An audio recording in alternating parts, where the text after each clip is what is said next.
السلام علیکم ورحمۃ اللہ وبرکاتہ۔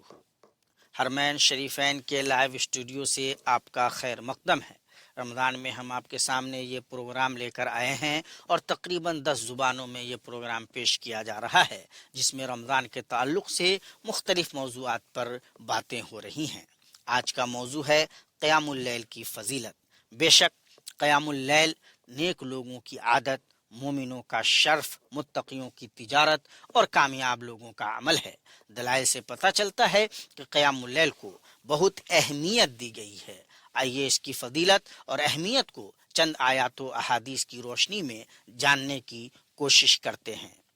اللہ تبارک و تعالی محمد صلی اللہ علیہ وسلم کو مخاطب کرتے ہوئے فرماتا ہے وَمِنَ اللَّيْلِ فَتَهَجَّدْ بِهِ نَافِلَةً لَكَ عَسَىٰ أَن يَبْعَثَكَ رَبُّكَ مَقَامًا مَحْمُودًا، اور رات کے کچھ حصے میں نماز تہجد ادا کریں، یہ آپ کے لیے ایک زائد عمل ہے۔ امید ہے کہ آپ کا رب آپ کو مقام محمود سے نوازے۔ اور اسی طرح سے مومنوں کی صفات بیان کرتے ہوئے اللہ رب العزت والجلال نے فرمایا تتجافى جنوبهم عن المضاجع یدعون ربهم خوفا وطمعا، ان کے پہلو یعنی اہل ایمان کے پہلو اپنے بستروں سے دور رہتے ہیں، اپنے رب کو خوف اور امید کے ساتھ پکارتے ہیں، یعنی ان کی یہ صفات بتائی گئی ہے کہ وہ قیام اللیل کرتے ہیں۔ ایک دوسری جگہ اللہ تبارک و تعالیٰ کا فرمان ہے کانو قلیلا من اللیل ما یہجعون، اور وہ لوگ رات کو کم سوتے ہیں۔ اسی طرح اور بھی آیات ہیں جو قیام اللیل کی فضیلت و اہمیت پر دلالت کرتی ہیں۔ اب آئیے کچھ حدیثوں پر بھی نظر دوڑائیں اور دیکھیں کہ پیارے حبیب صلی اللہ علیہ وسلم خصوصی طور پر رمضان میں اور عمومی طور پہ عام دنوں میں کیسے قیام اللیل کرتے تھے۔ اما عائشہ رضی اللہ تعالیٰ عنہ فرماتی ہیں کہ نبی کریم صلی اللہ علیہ وسلم رات کو اتنا لمبا قیام فرماتے کہ آپ کے قدم مبارک تھک جاتے اور ان میں ورم آ جاتا۔ تو میں نے ایک دن آپ سے کہا اے اللہ کے رسول، آپ کیوں اتنی مشقت برداشت کرتے ہیں؟ آپ کو اتنی مشقت کی کیا ضرورت ہے جبکہ آپ کے اگلے پچھلے سارے گناہ معاف ہو گئے ہیں؟ آپ صلی اللہ علیہ وسلم نے فرمایا میں اللہ کا شکر گزار بندہ نہ بنوں؟ یہ صحیح بخاری اور مسلم کی روایت ہے۔ اس حدیث میں قیام اللیل کے سلسلے میں نبی کریم صلی اللہ علیہ وسلم کے اسوہ حسنہ کو، آپ کے طریقے کو بیان کیا گیا ہے۔ تو اس سے معلوم ہوا کہ رات کی نفل نماز پورے اطمینان و سکون اور خشوع و خضوع کے ساتھ ادا کی جائے۔ دوسری بات یہ کہ جس شخص پر اللہ کے جتنے زیادہ انعامات ہوں اسی حساب سے اسے اللہ کی زیادہ سے زیادہ عبادت کرنی چاہیے۔ اور تیسری بات یہ کہ بارگاہ الہی میں عجز و نیاز، اپنی کمزوری کا اظہار، دعاؤں کی قبولیت وغیرہ کے لیے اگر کوئی وقت سب سے بہتر ہے تو وہ رات کا آخری پہر اور رات کا آخری حصہ ہے، کیونکہ حدیث میں بھی آتا ہے کہ ينزل ربنا تبارک و تعالی کل لیلۃ الی السماء الدنیا حین یبقى ثلث اللیل الآخر یقول من یدعونی فاستجیب له، من یسألنی فاعطیہ، من یستغفرنی فاغفر له۔ اللہ تعالیٰ آسمان دنیا پر نزول فرماتا ہے اور کہتا ہے کہ کون ہے جو مجھ سے دعا کرے تو میں اس کی دعا کو قبول کروں، مجھ سے مانگے تو میں اسے عطا کروں، کون ہے جو مجھ سے مغفرت طلب کرے تو میں اسے مغفرت سے نواز دوں۔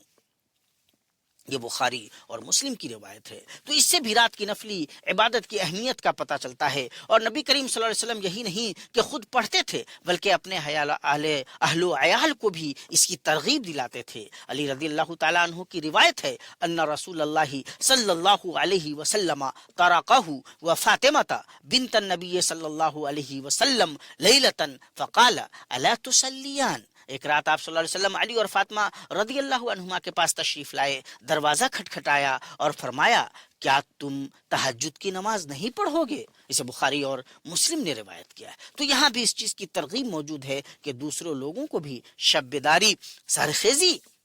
اللہ رب العزت والجلال سے راز و نیاز، اس سے دعا اور گریہ و زاری پہ ابھارا جائے، اور یہ ساری چیزیں رات کے وقت میں بڑی فضیلت کی حامل ہیں۔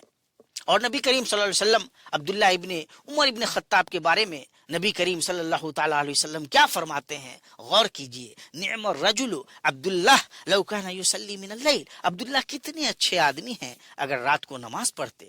یعنی تہجد پڑھتے۔ بخاری شریف کی روایت ہے۔ اس کے بعد ان کے لڑکے سالم کہتے ہیں کہ نبی کریم صلی اللہ علیہ وسلم کی بات سن کر اور اس خیریت کو حاصل کرنے کے لیے جو نبی کریم صلی اللہ علیہ وسلم نے ان کی تعریف فرمائی تھی، تو عبداللہ ابن عمر کی عادت یہ ہو گئی کہ وہ پوری زندگی رات میں کم سویا کرتے تھے، اور عبداللہ ابن عمر ابن عاص روایت کرتے ہیں رسول اللہ صلی اللہ علیہ وسلم نے فرمایا یا عبداللہ لا تکن مثل فلان کان یقوم اللیل فترک قیام اللیل، اے عبداللہ تو فلاں شخص کی طرح نہ ہو جانا جو رات کو قیام کرتا تھا پھر اس نے قیام اللیل کو چھوڑ دیا۔ تو اس سے بھی یہ بات معلوم ہوتی ہے کہ رات کا قیام اگر کوئی شخص کر رہا ہے تو اس پر مداومت برتنی چاہیے، اس پر ہمیشگی برتنی چاہیے۔ بہت سے لوگوں کو یہ گمان ہوتا ہے کہ رات میں اگر ہم اٹھ رہے ہیں تو مخصوص رکعتیں ہی ہمیں ادا کرنی پڑے گی تب تہجد مانا جائے گا۔ ایسی کوئی بات نہیں ہے، بلکہ نماز عشاء کے بعد کوئی بھی نماز اگر ادا ہوتی ہے تو اس کا شمار قیام اللیل میں ہوتا ہے، چاہے انسان سو کے اٹھا ہو یا سونے سے پہلے پڑھا ہو۔ چنانچہ عشاء کی نماز کے بعد جو بھی نماز ادا ہوتی ہے 2، 4، 6، 8 یا 10 اور وتر کو لے کر 11 رکعت، جیسا کہ اما عائشہ رضی اللہ عنہا بیان فرماتی ہیں ما کان یزید فی رمضان ولا فی غیرہ علی 11 رکعت، نبی کریم صلی اللہ علیہ وسلم رمضان اور غیر رمضان میں 11 رکعت سے زیادہ نہیں پڑھتے تھے۔ بخاری کی بعض روایتوں میں 13 رکعت کا بھی ذکر ہے، لہٰذا کوئی ضروری نہیں کہ ایک انسان 13 ہی رکعت پڑھے یا 11 ہی رکعت، نہیں تو 2 رکعت اللہ نے توفیق دی تو وہ 2 رکعت پڑھ کر وتر پڑھ لے، 4 کی توفیق دی ہے تو 4 پڑھ لے۔ الغرض جتنی بھی رکعت اللہ رب العزت والجلال نے اس کو توفیق دی ہے اس کو پڑھنا چاہیے، اور ہم کو بھی یہی رویہ اپنانا چاہیے۔ اور ترمذی کی مشہور روایت ہے جس میں آپ صلی اللہ علیہ وسلم نے سلام پھیرنے، کھانا کھلانے اور جب لوگ سو جائیں اس وقت نماز پڑھنے، ان 3 چیزوں کی تاکید کرتے ہوئے فرمایا تدخل الجنت بسلام، تم جنت میں بآسانی داخل ہو جاؤ گے، یعنی جب یہ 3 چیزیں تم کرو گے تو جنت میں بآسانی داخل ہو جاؤ گے۔ سلام پھیلاؤ، کھانا کھلاؤ، لوگ سوئے ہوئے ہوں تو تہجد پڑھو اور آسانی سے جنت میں داخل ہو جاؤ۔ اس حدیث میں ان لوگوں کے لیے یقینی طور پہ بشارت ہے۔ ابو ہریرہ رضی اللہ تعالیٰ عنہ کی روایت مسلم شریف میں ہے، آپ صلی اللہ علیہ وسلم فرماتے ہیں افضل الصلاۃ بعد الفریضۃ صلاۃ اللیل، فرض نمازوں کے بعد سب سے افضل نماز رات کی نماز ہے، یعنی قیام اللیل ہے۔ اس سے بھی قیام اللیل کی فضیلت ہمیں سمجھ میں آتی ہے۔ یہ بات بھی ہم کو اپنے ذہن میں رکھنی ہے کہ جس کو بھی نوافل وغیرہ پڑھنے کا شوق ہو تو اسے رات میں نماز پڑھنا چاہیے، قیام اللیل کرنا چاہیے۔ اور جیسا کہ بتایا گیا کہ قیام اللیل کا مطلب یہ ہے کہ عشاء کے بعد جو بھی نمازیں ادا کی جائیں گی ان کا شمار قیام اللیل میں ہوتا ہے۔ اسی طرح سے جب رمضان کا آخری عشرہ ہو تو خصوصی طور پر ہمیں اس کی ہر رات کو لیلۃ القدر سمجھ کر عبادت کرنی چاہیے، اور ان عبادتوں میں قیام اللیل ہے، قرآن کریم کی تلاوت ہے، جس کو ہم تھوڑی سی وضاحت کے ساتھ آپ لوگوں کے سامنے عرض کرنا چاہتے ہیں۔ رمضان کے آخری عشرہ میں نبی کریم صلی اللہ علیہ وسلم بہت زیادہ عبادت کیا کرتے تھے، اس میں نماز، تلاوت قرآن اور دعا وغیرہ کے اعمال ہیں۔ اما عائشہ رضی اللہ تعالیٰ عنہ کی روایت ہے، وہ کہتی ہیں کہ نبی کریم صلی اللہ علیہ وسلم نے پوری رات کبھی نماز نہیں پڑھی، اور اسی طرح سے جب رمضان کا آخری عشرہ ہوتا تو آپ اس کی راتوں کا احیا کرتے تھے، اس کی راتوں کو زندہ کرتے تھے اور اپنے اہل کو بیدار کرتے تھے اور اللہ کی عبادت کے لیے کمر باندھ لیتے تھے۔ تو اس سے مراد یہی ہے کہ آپ صلی اللہ علیہ وسلم شب قدر کو مختلف قسم کی عبادتیں کرتے تھے، اس میں نماز، قرات، قرآن، تسبیح، دعا وغیرہ شامل ہیں۔ چنانچہ بخاری اور مسلم کی روایت ہے، اما عائشہ رضی اللہ تعالیٰ عنہ بیان فرماتی ہیں کہ جب رمضان کا آخری عشرہ ہوتا تو نبی اکرم صلی اللہ علیہ وسلم رات کو بیدار ہوتے اور اپنے گھر والوں کو بیدار کرتے اور عبادت کے لیے کمر کس لیتے تھے۔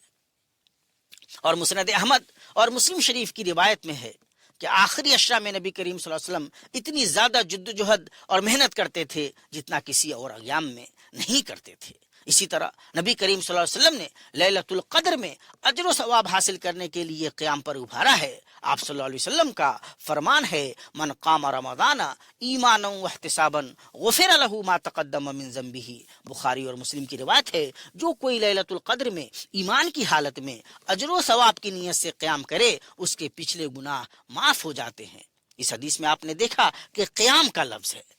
اور جب قیام کی بات کی جائے تو سب سے پہلے ذہن میں جو بات آتی ہے وہ یہ کہ قیام اللیل سے مراد نماز ہے، جو ہم لمبے لمبے قیام کے ساتھ ادا کرتے ہیں، لیکن اس قیام میں عبادت کی ساری قسمیں بھی داخل ہیں انشاءاللہ، جیسا کہ ہم نے اوپر اس کا ذکر کیا۔